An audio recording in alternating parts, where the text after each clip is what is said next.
What's up gamers, DreamcastGuy here, reviewing today Doom on the Nintendo Switch. When this first came out last year, I instantly picked it up and jumped hardcore into demon slaying for months. The mix of fast gameplay, gory good graphics, and awesome soundtrack was such a perfect combination, which is why honestly, I was very skeptical that it could run on the Switch. It's not that Nintendo's new hardware is weak, but this game is a real monster. So for this video, I want to do a detailed look at Doom and ask the hardest question of all. If you already grabbed it in 2016, is this version so good it's worth buying again? The answer to that is mostly yes, and yet there are certainly some drawbacks to converting this shooter into a handheld. Let's start off with what is truly best about this game, which is pure speed. My major concern when bringing it over to this system is that they'd screw up the general pace.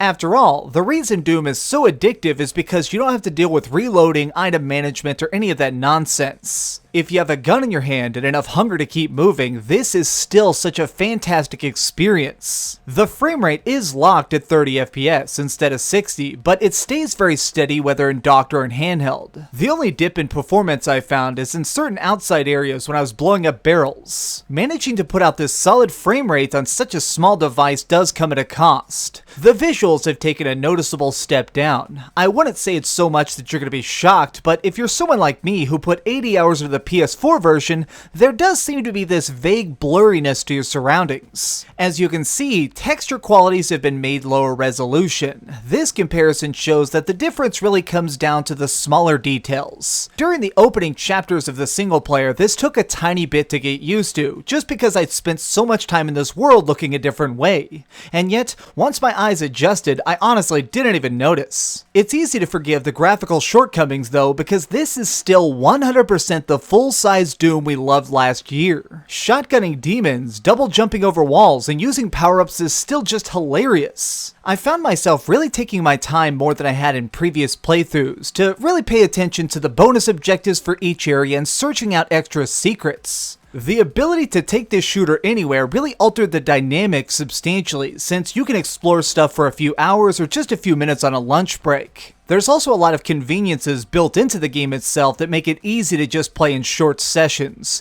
You know, like the fact that anytime you get lost, you can press down on the D-pad and it'll tell you where you're supposed to go. Not directly, but it'll give you a hint and usually a mission marker. There are such great moments, like when you're climbing that next big hill to slay a boss or playing online and just trying to get a giant multi-kill.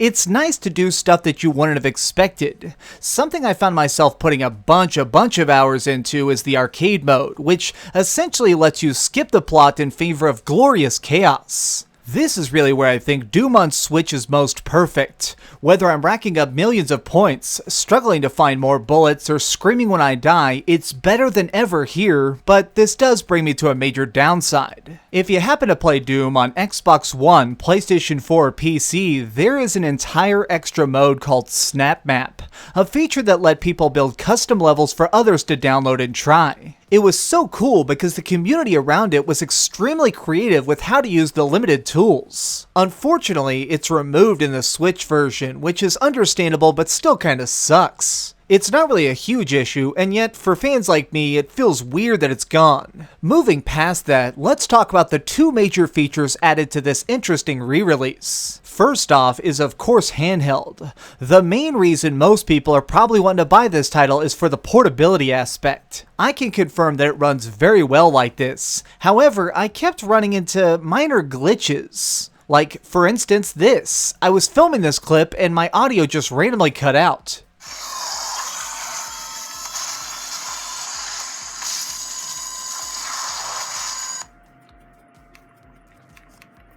Why does the music keep glitching out?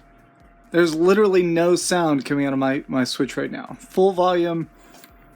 This keeps happening, seriously. Literally no volume. This glitch sucks. How can I not hear the good music? As you could hear, I wasn't exactly happy because this actually happened 3 separate times, so maybe the Switch speakers are somehow getting shut off by an explosion sound effect or something. Besides that, Handheld is perhaps my preferred way to play because it's just so cool to be able to have this giant shooter and so many cool things to do in a handheld. But I do want to mention what I consider, it's a bit of a strange issue in my opinion.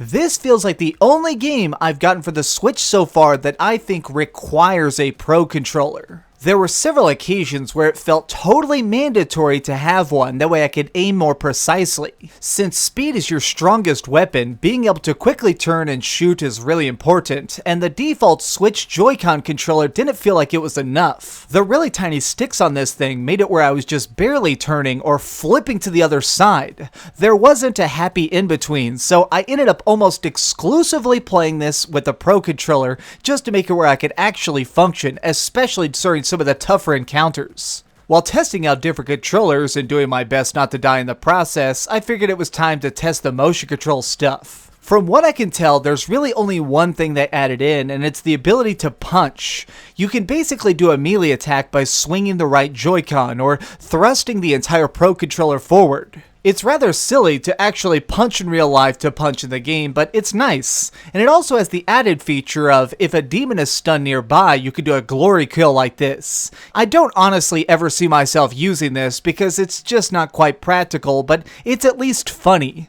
I think Nintendo just asked that they put something in there, and this is what they came up with. It's not bad at all. I'm not saying it's bad. It's really silly. It's something I only do when somebody's over and I want to be like, hey, you want to watch me punch a demon?